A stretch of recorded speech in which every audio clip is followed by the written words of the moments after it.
Բարև ձեզ, Ստեփան Գրիգորյան YouTube-յան ալիքի մասնակիցներ, ողջունում եմ ձեզ բոլորիդ։ Այսօր հունիսի 21-ն է, մենք շարունակում ենք մեր աշխատանքը։ Այսօր դուք տեսնում եք, ես ձեզ հետ կապնվել եմ այլ տեղից, ես գտնվում եմ Ծաղկաձորում, հյուրանոցներից մեկից ես ձեզ հետ կապնվել եմ, քանի որ մասնակցում եմ շատ կարևոր կոնֆերանսի։ Ինձ հրավիրեցին այդ կոնֆերանսը նվիրված է կարևորագույն հարցերի, որոնք կապված են Հայաստանի հետ։ Ինչ մարտահրավերներ առաջացան Հայաստանի առջև վերջի ժամանակներս, ինչ հաջողությունների մենք հասանք, ինչ պետք է անենք, որ այս մարտահրավերներին ադեկվատ արձագանքենք, եւ կապված ներքին քաղաքականության հետ, ընտրարշավի հետ, ընտրական process-ների հետ եւ արտաքին հարաբերությունների հետ։ Զարգացումներ, որոնք գնում են աշխարհով մեր տարածաշրջանի շուրջ ու մեր ճանաչված քաղաքագետները, փորձագետները, հասարակական գործիչները, լրատվական միջոցների ներկայացուցիչները մենք բոլորս հավաքվեցինք ստեղ ու քննարկում ենք այդ հարցերը։ Անչափ կարևոր միջոցառում է, շարունակում է այդ միջոցառումը, վաղը երբ որ կլինեմ Երևանում, անպայման առանձին մտքերով այդ միջոցառման հետ կապված ձեզ հետ կկիսվեմ։ Մենք շարունակում ենք մեր աշխատանքը, պետք է ասեմ, որ խնդրում եմ ձեզ բաժանորդագրվել, կիսվել, լայքել, քանի որ ձեր ակտիվ աշխատանքը շատ ու շատ ակտիվացնում է մեր YouTube-յան ալիքը, ինչը անչափ կարևոր է եւ սփյուռքայության համար եւ Հայաստանի Հանրապետության քաղաքացիների համար։ Ուրեմն, այսօր ես անպայման ուզում եմ ձեզ հետ խոսել այն դրական զարգացումների առանձին հարցերում, որոնք գնում են ու կապված են Հայաստանի հետ ու տարբեր ծրագրերի հետ։ Դա էլ է կարևոր, որ մեր հասարակությունը իմանա այդ հաջողությունների մասին։ Խնդիրների մասին էլ կխոսենք անպայման։ Պարզ է, մի քանի խոսք նորից մենք կասենք Միացյալ Նահանգներ Եվրոպա հարաբերությունների մասին, բարեբախտաբար տենդենսներ կան մերձեցման հարաբերությունների։ Դուք գիտեք, ինչքան բարդ քաղաքականություն է վարում Դոնալդ Թրամփը, Միացյալ Նահանգների նախագահան, ինչքան բարդացել են, ես կասեմ, հարաբերությունները Եվրոմիության հետ, եվրոպական գլխավոր խաղացողների հետ, Գերմանիայի, Ֆրանսիայի, Մեծ Բրիտանիայի հետ, բայց վերջի ժամանակներս եւ Իրանի հարցում եւ Ուկրաինայի հարցում գնում է մերձեցում հարաբերությունների Միացյալ Նահանգների եւ Եվրոպայի միջև, ինչը անչափ կարեւոր է Հայաստանի համար ու դրական տենդենս է, մի քանի խոսք դրա մասին էլ կխոսենք։ Ու պարզ է, կարևորագույն որոշում ընդունեց Եվրոպական մարդու իրավունքների դատարանը, կապված մեր զինվորի հետ, ում գլխատել են քարորիա պատերազմի ժամանակ 2016 թվին։ Անչափ կարևոր նախադեպային որոշում է, զգուշացում է ուղղված Եվրոպայից դեպի Ադրբեջան։ Ու պարզ է, այսօր նորից մի քանի խոսք ես ուզում եմ ձեզ ասել հետ ընտրական զարգացումների մասին, քանի որ վերջնական արդյունքները հունիսի 14-ին, ու դրա մասին մենք մանրամասն խոսացել ենք, հայտարարվեց կենտրոնական ընտրական հանձնաժողովի կողմից, բայց ընտրական process-ները հետ ընտրական չեն ավարտվել, դուք գիտեք, որ կուսակցությունները մասնակցած այս ընտրությունների իրավունք ունեն դիմել սահմանադրական դատարան մի պահանջներով, ու 7 կուսակցություն դիմեցին պահանջով չեղյալ համարել այս ընտրությունները 2 շաբաթվա մեջ, հիմա սկսած հունիսի 19-ից 2 շաբաթվա մեջ պետք է սահմանադրական դատարանը վերջնական որոշում տա։ Ուրեմն հետընտրական process-ները դե յուրե դել չեն ավարտվել։ Չնայած որ կենտրոնական ընտրական հանձնաժողովը իր վերջնական արդյունքները ընտրությունների մեզ բոլորից տվեց։ Ուրեմն այս զարգացումների մենք պետք է շատ ուշադիր հետևենք։ Սկսում ենք մեր այսօրվա աշխատանքը, ես ասացի, որ անպայման ձեզ կներկայացնեմ այն դրականը, որը լինում է, օրինակ, պարոն Բաբիշը, վարչապետը Չեխիայի, շնորհավորեց Նիկոլ Փաշինյանին եւ Քահ պայմանագիրը հաղթանակի կապակցությամբ, նշեց, որ դա նշանակում է, որ Հայաստանը լի է վճռականության գնալ ժողովրդավարության ճանապարհով, նաև ինքը ասեց, որ ինքը մասնակցել է Երևանում եվրոպական, հիշում եք, եվրոպական քաղաքական համայնքի գագաթնաժողովում մայիսի 4-ին գովված այդ միջոցառումը, ասեց ես մասնակցեցի, մեծ պատիվ էր ինձ համար, շատ հաջող եւ այլ, ու պարզը չեխ հայկական հարաբերությունների մասին ասեց, որ պետք է զարգացնենք, նաև այդում պաշտպանության ոլորտում համագործակցությունը, նաև խորացնենք առևտուրը եւ այլ։ Շատ կարևոր է դա, որ հերթով պետությունները շնորհավորում են Հայաստանը եւ գործող կառավարությունը վերընտրվելու կապակցությամբ։ Դա նաև կարևոր է, դա դրսի լեգիտիմությունն է, պարզը մեզ համար գլխավորը ներսում ունենալ լեգիտիմություն, ես իմ կարծիքը ասել եմ այս ընտրությունների մասին, լեգիտիմության ոչ մի խնդիր չունեն այս ընտրությունները, նորմալ անցան, բայց նաև դրսից արձագանքները կարևոր են։ Ցանկացած դեպքում, օրինակ, ինձ զարմացնում է, որ Պուտինը մինչև հիմա չշնորհավորեց Նիկոլ Փաշինյանին, այո, մենք կարող ենք ասել, դե չի շնորհավորում, թող չշնորհավորի, բայց այնուամենայնիվ, այն խաղացողները, այն պետությունները, որոնք կապ ունեն մեր տարածաշրջանի հետ, իրենց արձագանքը անչափ կարևոր է Հայաստանի համար։ Հայաստանը շնորհավորեցին եվրոպական երկրները, կենտրոնական ասիական երկրները, արաբական երկրները, հարևանները, իդեմս Թուրքիայի, Իրանի, Վրաստանի, պարզ է, որ զարմանալի է, որ Ռուսաստանը չի ճանաչում մեր ընտրությունները, ուրեմն ցանկացած նոր շնորհավորական նամակներ ուղղված Նիկոլ Փաշինյանին իր քաղաքական ուժին կարևոր են Հայաստանի համար։ Դուք գիտեք, որ Լյուքսեմբուրգում արտգործնախարարների նիստում Եվրամիության արտգործնախարարների նիստի աշխատանքներին նաև մասնակցեց մեր արտգործնախարար Արարատ Միրզոյանը, այնտեղ շատ հանդիպումներ կային, ես մասամբ ասացի, բայց այստեղ ինչն է կարևոր, գլխավոր մեսեջները ուղարկված էին Հայաստանի կողմից, որ իրոք քանի որ շուկաները հիմա փակ են Հայաստանի համար, ԵԱՏՄ-ի շուկաները առաջերտին ռուսական շուկա, շատ կարևոր է, որ Հայաստանին աջակցեն ու այդ աջակցությունը օպերատիվ լինի, արագ լինի։ Դուք գիտեք, Եվրամիությունը ունի գործիքներ աջակցել այս իրավիճակում։ Կարծես թե մեր ապրանքները, շատ ապրանքները չեն համապատասխանում Եվրամիության ստանդարտների, բայց պատկերացրեք, որ Եվրամիությունը այս դեպքերի համար էլ ունի գործիքներ, որոնք օգտագործում է հենց հիմա Մոլդովայի, Ուկրաինայի դեպքում ու պատրաստ է այդ գործիքը օգտագործել Հայաստանի համար, դա կոչվում է trade measures, դա առևտրի հետ կապված քայլեր են, որոնք իրանք կարող են անել ու Եվրամիությունը այս այցելության ժամանակ որոշում ընդունեց Հայաստանի դեպքում օգտագործել այս գործիքները Եվրամիության արագ արձագանքելու եւ աջակցելու Հայաստանին։ Նիկոլ Փաշինյանը խոսեց նիստերից մեկում այս վերջի ժամանակվա իր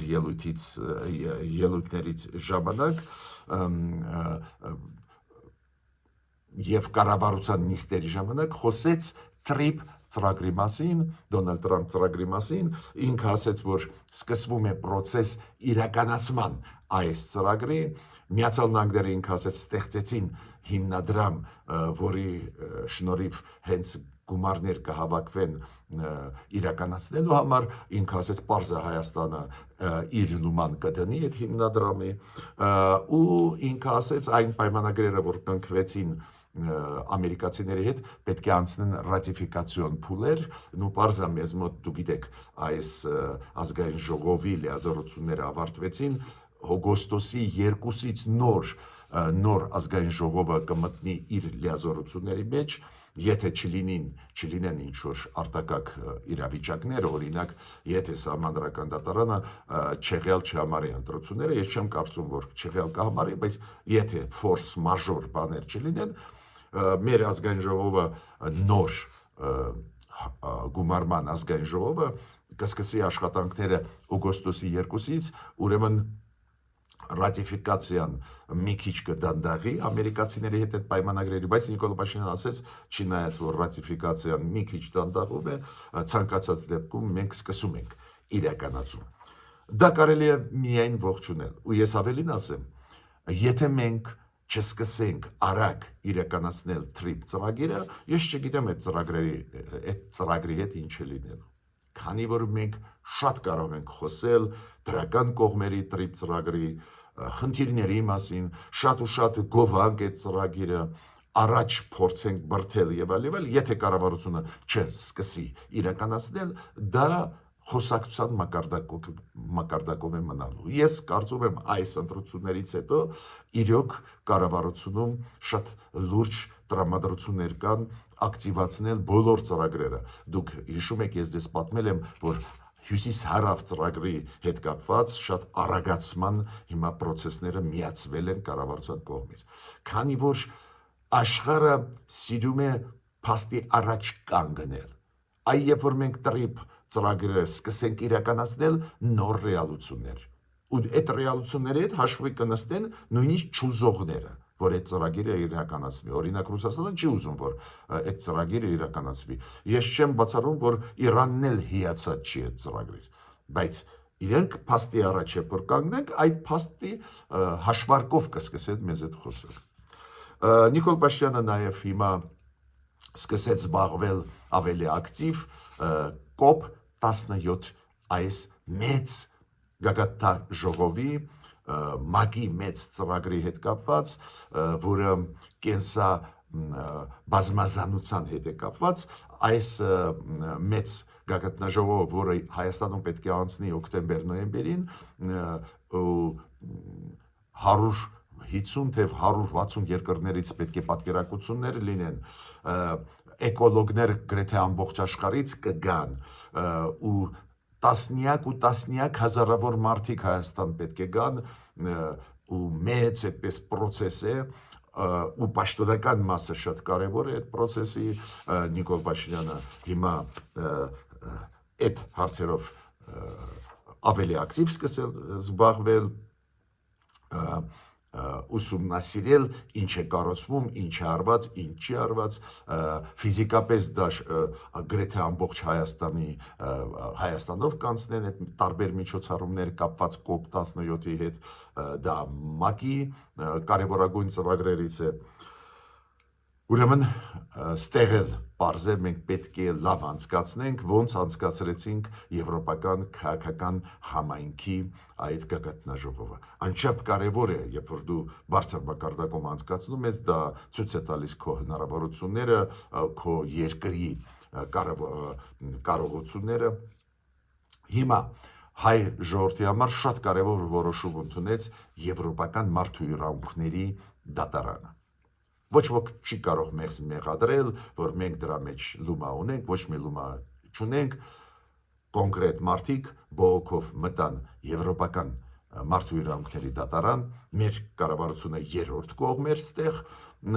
ու այս դատարանում որոշում ընդունվեց ի օգուտ այն ընտանիքի, որի զավակին գլխատեցին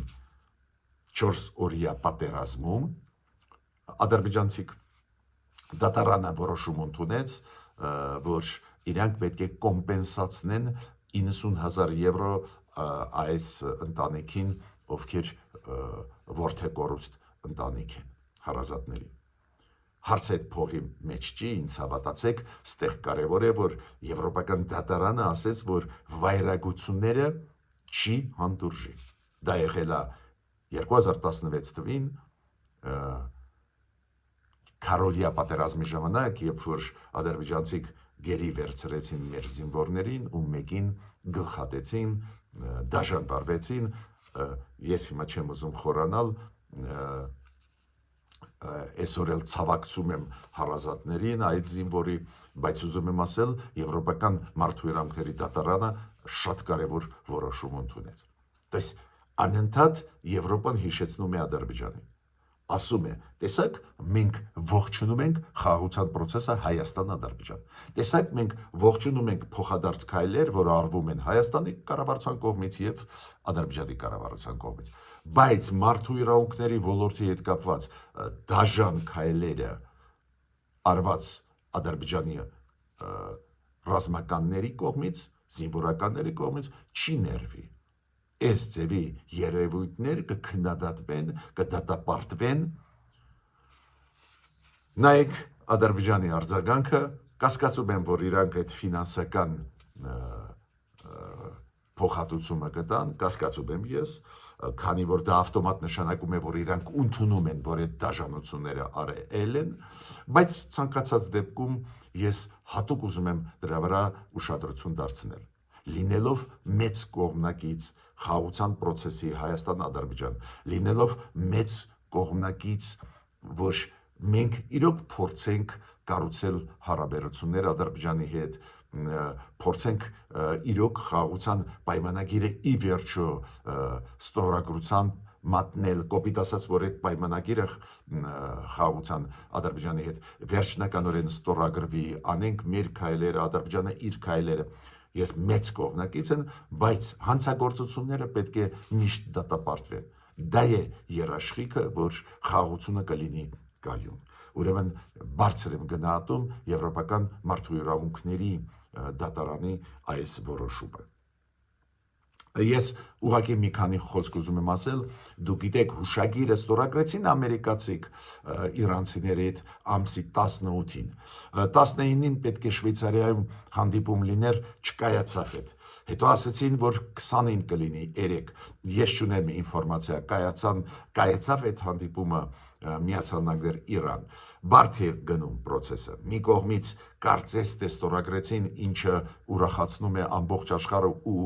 նաև այդում Հայաստանը, մեզ համար ուղղակի օդի պես է պետք, որ Իրանը, Միացյալ Նահանգները դուրս գան խաղաղության, նաև կայուն խաղաղության։ Բայց process-ը գնում է շատ բարդ, օրինակ Դոնալդ Թրամփը 3-4 օր ասաց, որ Հորմուզի նեղուցը բաց է, ազատ, առանց գումար մուծելու, առանց մաքսատուրքերի կարելի է անցնել։ Իրանցիք ավելի ուշ Դոնալդ Թրամփից 3 հայտարարեցին, որ Հորմուզի նեղուցը նորից փակ է, քանի որ Իսրայելը ռմբակոծում է Լիբանանը։ Դուք գիտեք, այս մեմորանդումը, հուշագիրը, որը ստորագրեցին ամերիկացիք Իրանի հետ, այնտեղ մտցված էր կետ, որ Իսրայելը դադարեցնում է ռազմական գործողությունները, օպերացիաները Լիբանանում։ Ուրեմն կարծես թե դեպի դրականը գնում է, բայց վերջնակետ չի դրվում։ Վերջնակետը շատ կարևոր որը կպետք է լինի, կամ կարևորագույն փուլը որն է, որ Շվեյցարիայում ամերիկյան եւ իրանական կողմերը ստորագրեն փաստաթուղթը տետատետ հանդիպման ժամանակ, ոչ միայն էլեկտրոնային տարբերակով։ Ուկրաինայի հետ կապված դրական զարգացումներ կան, դուք գիտեք Ուկրաինայի հուժկու հարվածները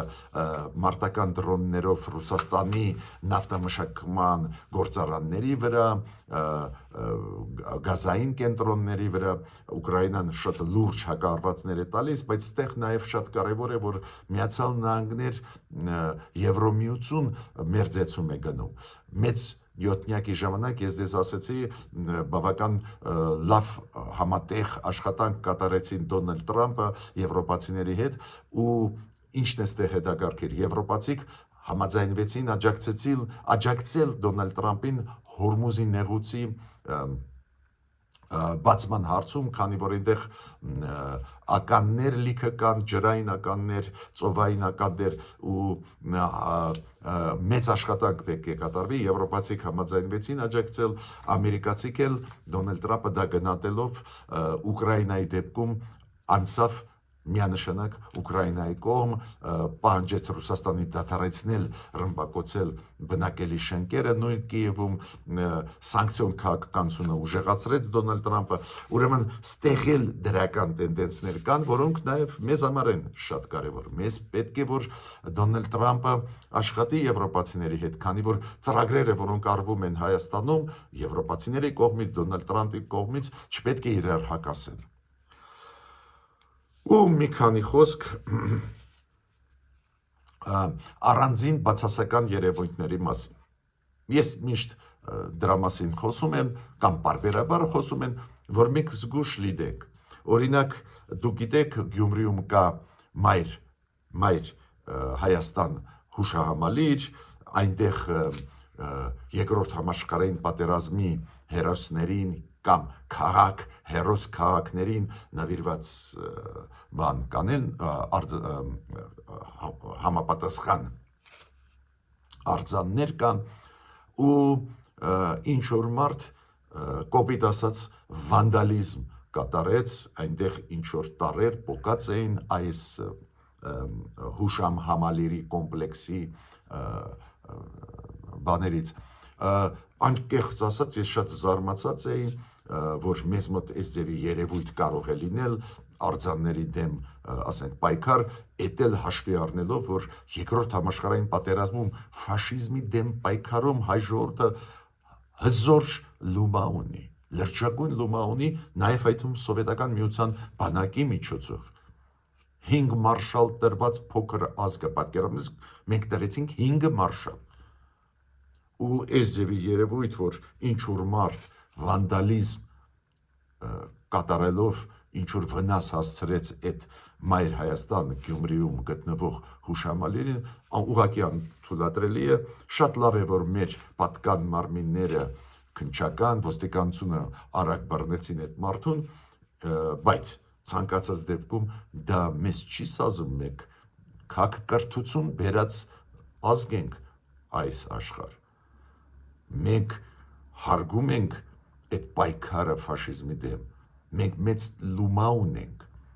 ուրեմն այս ձևի երևույթներ չպետք է լինեն։ Ու մի խառնի այն քննադատությունը, որը լսվում է Հայաստանում հասարակության կողմից, քաղաքական ուժերի կողմից Պուտինի քաղաքականության նկատմամբ, Հայաստանի նկատմամբ, մի խառնի հերոսական քայլերի, որոնք արեց հայ ժողովուրդը երկրորդ համաշխարհային պատերազմի ժամանակ, մի խառնի կոնկրետ մարդկանց։ Հայաստանում շատ են ապրում Ռուսաստանի քաղաքացիներ, մենք լավ ենք ընդունում ու ճիշտ ենք անում, ուրեմն պետք չի թացը չորի հետ խառնել։ Ռուսաստանը արձագանքեց, Մարիա Զախարովան քննադատեց, ասեց, որ այս պղծումը, այս հուշահամալիրի Գյումրիում դա մենք վատ ենք ընդունում, բողոքի նոտա տվեցինք Հայաստանին, մենք էլ վատ ենք դա ընդունում ու չենք ողջունում այս ձևի վանդալիզմ, բայց Ռուսաստանը օգտվեց, կոպիտ ասած, տեսակ, դուք էլ թույլ կողմեր ունեք։ Մյուս հարցը, դուք գիտեք, Արագածոտնի մարզում շուր եկավ ավտոմոբիլային վթարի պատճառով շուր եկավ ավտոբուս, որը տեղափոխում էր 30 երեխա։ Չգիտեմ որտեղից ուր տեղափոխում էր, էքսկուրսիա էր, թե ինչ էր, բայց շուր եկավ այդ ավտոբուսը։ Բարեբախտաբար ոչ զոհ չկա, ու ես ինչքան հասկանում եմ, ծանր վիրավորված երեխաներ չկան, բարեբախտաբար, բայց միտքս ուզում եմ ասել, գիտեք ինչու՞մ է։ Կան բաներ, որոնք ճանաչված բաներ են։ Անվտանգությունը ոնց է ապահովվում, մեր ճանապարհային ոստիկանությունը ուղեկցում է այս ձևի ավտոբուսներ, որոնք տեղափոխում են երեխաներին մի տեղից մյուս տեղ։ Օրինակ, երբ որ ես գալիս էի երեք Ծաղկաձոր, ճանապարհին տեսա ավտոբուսներ երեխաներով, որոնք գնում էին այդ հանգստյան ճամբարներ ու ուղեկցում էին, երբ առաջից, ես վերջից ուղեկցում էին մեր ճանապարհային ոստիկանությունը։ Այդ ոնց կազմակերպեցին կազմակերպիչները այդպես անհաջող, գիտեք, այդ կարծես թե փոքր հարց է, չէ, փոքր հարց չի։